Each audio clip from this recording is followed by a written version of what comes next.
السلام علیکم عزیزم، آج کی یہ ویڈیو پاکستان کے اس خطے کے بارے میں بنائی جا رہی ہے جسے پاکستان کا سینٹر آف ٹورزم مانا جاتا ہے۔ ایک سال میں تقریباً 25 لاکھ ٹورسٹ وہاں پہ وزٹ کرتے ہیں اور 500 ملین کا ریونیو آپ کو گلگت کما کے دے رہا ہے، مگر وہاں کی موجودہ ابتر صورتحال پر نہ تو کوئی میڈیا چینل، نہ کوئی پولیٹیکل ہیڈ اپ اور نہ ہی ملک کے نام نہاد سیکیورٹی ادارے اس پر کوئی بات کر رہے ہیں۔ کہانی شروع ہوتی ہے جڑامالہ میں ہونے والے مسلمان اور عیسائیوں کے انفسادات کی، جس میں نام نہاد مسلم کمیونٹی عیسائی کمیونٹی پہ چڑھ دوڑتی ہے۔ ان کے چرچ جلا دیے جاتے ہیں، ان کے گھروں کو مسمار کر دیا جاتا ہے، ان کی بستیاں جلا دی جاتی ہیں، ان کے گھر، ان کی کتابیں، ان کی ہولی بکس اور ان کے چرچ جلا دیے جاتے ہیں۔ ان کے بچے، ان کی فیملیز اپنے ہی ملک میں جھاڑیوں، فصلوں اور کھیتوں میں چھپ کر رات گزارتے ہیں۔ اس کے بعد آئی جی پنجاب کا ایک سٹیٹمنٹ آتا ہے جس میں وہ یہ کہتے ہیں کہ پاکستان میں یہ بیرونی سازش تھی، ہم نے اس چیز کو کلیئر کر لیا ہے اور آئندہ پاکستان میں اس طرح کا کوئی مسئلہ نہیں ہوگا۔ اب مجھے یہ چیز پہلے سمجھ نہیں آتی کہ ہر دفعہ ہر کسی مسئلے کے بعد پاکستان میں بیرونی سازش کہاں سے نظر آتی ہے ان لوگوں کو۔ پوری دنیا میں بڑے بہترین قسم کے ایک ویل ایجوکیٹڈ لوگ ہیں، بڑے ترقی یافتہ ملک ہیں، اس میں کوئی اس طرح کی سازشات نہیں ہوتی، مگر پاکستان میں کوئی چھوٹا سا بھی مسئلہ ہو تو پاکستان میں کہیں نہ کہیں سے کوئی بیرونی طاغوتی سازشیں جو ہے وہ اثر انداز ہو رہی ہوتی ہیں۔ اس کے علاوہ پوری دنیا میں چند ایسے آئیڈیالوجیکل مسلم کنٹریز بھی ہیں، وہاں پہ بھی کوئی اس طرح کے مسائل نہیں ہوتے، اگر ہوتے بھی ہیں تو وہاں پہ کوئی ایسی سازش نظر نہیں آتی، وہ جو بھی مسائل ہوتے ہیں اس کو جو ہے سارٹ آؤٹ کرتے ہیں۔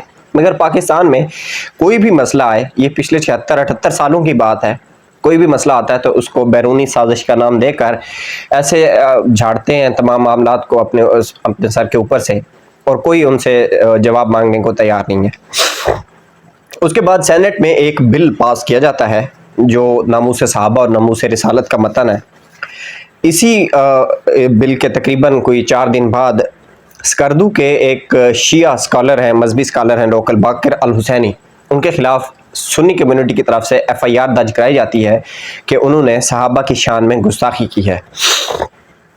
سون after this F I R, Chilas, Diamer, Skardu, Upper Kohistan, شارع کراکرم، ان ساری سڑکوں پر جو ہے اپنے اپنے فرقے کے لوگ نکل آتے ہیں۔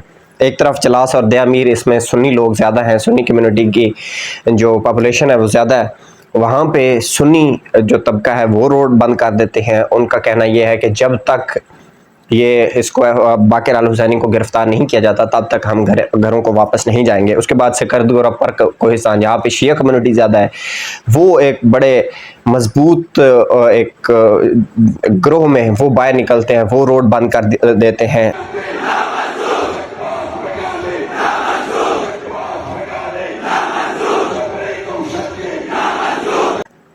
روڈ تب تک بند رہیں گے، وہ ان کا بیانیہ یہ ہے جب تک یہ ایف آئی آر اور یہ بل واپس نہیں لیا جاتا۔ اس کے بعد اتنا وہاں کے حالات خراب ہیں، پاکستان کا کوئی میڈیا چینل، کوئی مین سٹریم میڈیا، 70 سے 80 نیوز چینل ہیں، کوئی دکھانے کو تیار نہیں ہے، کوئی سیاستدان اس پہ بات کرنے کو تیار نہیں ہے۔ اس کے بعد راشننگ کے مسائل شروع ہوتے ہیں، وہاں پہ ٹورسٹ پھنس جاتے ہیں، وہاں پہ جو فارنرز آئے ہوئے ہیں ٹورسٹ وہ پھنسے ہوئے ہیں، اسٹوڈنٹ پھنسے ہوئے ہیں۔ راشننگ کا اتنا بڑا مسئلہ ہے، ایک کولیٹرل ڈیمیج ہونے والا ہے جس پر کوئی پاکستانی مین سٹریم میڈیا، کوئی سیاسی جو وہاں کے کردار ہیں وہ کوئی بات کرنے کو تیار نہیں ہے۔ اچھی خاصی 2/3 اکثریت کی عمران خان کی وہاں پہ اپنا پی ٹی آئی کی گورنمنٹ چل رہی تھی، اس کے بعد اس کو ہٹا دیا گیا۔ وجہ یہ تھا کہ وہ عمران خان کے ساتھ اٹھتے بیٹھتے ہیں، یہی چند الزام لگا کے کہ اس کے جو عمران خان کے پیٹرول کے پیسے ہیں وہ گلگت بلتستان سے آتے ہیں، وہ وہاں کا جو ہے فنڈز اکٹھے کر کے عمران خان کو دے رہے ہیں۔ یہ نام نہاد چند باتیں بنائی جاتی ہیں جس کی وجہ سے ان کی گورنمنٹ کا تختہ الٹ دیا جاتا ہے۔ اس کے بعد وہاں کی جو موجودہ گورنمنٹ ہے اس کے بس میں نہیں ہے اب حالات کو قابو کرنا۔ اب حالات کی سیریسنس کو آپ سمجھیں اور تاریخ کا جائزہ لیں کہ پچھلے 76 سالوں میں ہم نے کیا کھویا اور کیا پایا۔ ہم نے بنگلہ دیش کھو دیا، آج ساؤدرن پنجاب میں بھی یہی آواز ہے، سریکستان بناؤ، بلوچستان بالکل آزادی مانگ رہے ہیں، کشمیری پاکستان سے آزادی مانگ رہے ہیں۔ اب گلگت بلتستان والوں کا نعرہ یہ ہے کہ کارگل کھول دو۔ اگر تمہارا یہی سولوشن ہے، ہر دفعہ ہمارے ساتھ یہی کرنا ہے، تو کارگل کھول دو، ہم بھارت کے ساتھ جا کے ملنا چاہتے ہیں۔ ایکس فاٹا میں ابھی یہ حالات ہیں، وہ لوگ پاکستان سے آزاد ہونا چاہتے ہیں۔ بلوچستان، پشتون، وزیرستان وہ پاکستان سے الگ ہونا چاہتے ہیں۔ اس بات کی سیریسنس کو لے کے نہ تو ہمارے ملک کی ایجنسیاں کام کر رہی ہیں اور نہ ہمارے سیاستدان. یہ روز اول سے ہوتا ہے. ہم نے علاقوں کے اثاثے جات پر قبضہ کرنا تو ہم نے سیکھا ہے، مگر وہاں کے لوکل ایریاز میں اور عام جو وہاں کے آدمی ہیں، عام لوگ ہیں، ان کے مسائل کا حل نکالنے کے لیے ہم نے کچھ نہیں کیا. بنگلہ دیش کے ساتھ ہم نے کیا کیا؟ ان کے حقوق، ان کے اثاثے ہم نے کھائے. وہاں کے جو ایسٹس تھے وہ ٹرانسفر ہوئے اس پاکستان میں. اس کے بعد کیا ہوا؟ اس کے بعد مشرقی پاکستان علیحدہ ہو گیا. گلگت بلتستان رہا سا صرف ایک ہمارے پاس ریجن ہے جو ٹورسٹ کے حساب سے ایک پیسفل ریجن مانا جاتا ہے، اور پوری دنیا سے ٹورسٹ گلگت بلتستان میں آتے ہیں. ورنہ وزیرستان اور ان علاقوں میں تو کیا حالات ہیں وہ آپ سب کو پتہ ہے. اس کے بعد وزیرستان والے پختون، ان کی یہی ڈیمانڈ ہے، ان کا یہی شکوہ ہے پاکستانی گورنمنٹ سے کہ ہمارے ایسٹ ان پہ تو نظر ہے، وہاں سے گیس نکالی جا رہی ہے، ہمارے منرل نکالے جا رہے ہیں، مگر وہاں کے جو لوکل سطحی جو اپنا جو مسائل ہے ان کا حل نہیں نکالا جا رہا. ہمیں گوادر پورٹ ڈیپ سی اچھا لگتا ہے، مگر گوادر بلوچستان میں جو ہے اور ان کے جو بیسک مسائل ہیں، جو بنیادی سہولیات ہیں، وہ نہیں دی جا رہی. یہ اگر شیعہ سنی کا کانفلکٹ دیکھا جائے تو یہ ہماری لیگیسی، ہماری وراثت بن چکا ہے. 1988 میں جنرل ضیاء الحق نے یہ بیج بویا اور اب یہ اتنا تناور درخت بن چکا ہے، اس کو اکھاڑ پھینکنا ہمارے کسی کے بس کی بات نہیں ہے. یہ حقیقت ہے. آج جو شیعہ سنی فسادات ہو رہے ہیں اس کے پیچھے ایک کہانی ہے جنرل ضیاء الحق نے جو شروع کی.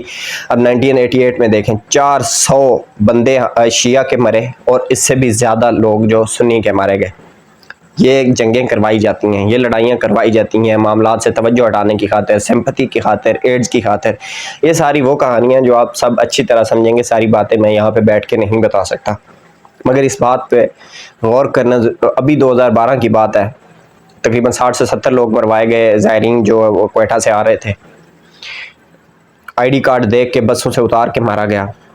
اس کے بعد 1988 میں عسکری ونگ ڈیولپ ہوئے، سنی طبقے کی طرف سے بھی اور شیعہ، ادھر سے لشکر جنگی سپاہ صحابہ اور اس کی طرف سے جو تنظیمیں بنائیں گئی شیعہ کمیونٹی کی طرف سے. یہ ایک عسکری ونگ تھا جو پاکستان میں کام کرتا رہا. اب یہ درخت اتنا تناور ہو چکا ہے کہ اس کو اکھاڑ پھینکنا اب ہمارے پاس کی باتیں نہیں ہیں، مگر اس معاملے پہ کوئی سیریسلی کوئی بات کرنے کو تیار نہیں ہے. ابھی پوری دنیا میں پاکستان کو ناکام ترین ریاست کے طور پر دکھایا جاتا ہے. جس گلگت بلتستان سے تم لوگ پیسے کماتے ہو، جس کو ٹورزم ریجن کہتے ہو، اس ٹورزم ریجن میں پوری دنیا کے سفارت خانوں نے اپنے لوگوں کو کہہ دیا کہ وہاں پہ جانے سے گریز کریں. وہاں کے حالات اتنے خراب ہیں، پوری دنیا کا میڈیا اس کی کوریج کر رہا ہے، مگر پاکستانی میڈیا پہ کوئی بات کرنے کو تیار ہی نہیں ہے.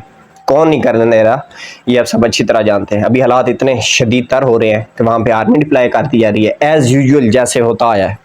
پہلے معاملات کو خراب کرو، پھر فل فور آرمی آئے گی، وہ حالات کو جو ہے کنٹرول کرے گی. حالات ان سے کس حد تک کنٹرول ہوں گے یہ ہم پچھلے 78 سالوں سے دیکھتے آ رہے ہیں. یہ حالات بنائے جاتے ہیں اور اس کو پھر کنٹرول کرنے کے نام پہ جو کارروائیاں ڈالی جاتی ہیں، جو اپنے لوگ مارے جاتے ہیں، جو مروائے جاتے ہیں، یہ ایک لمبی داستان ہے. آپ اس پہ ذرا غور کیجیے گا. اللہ حافظ.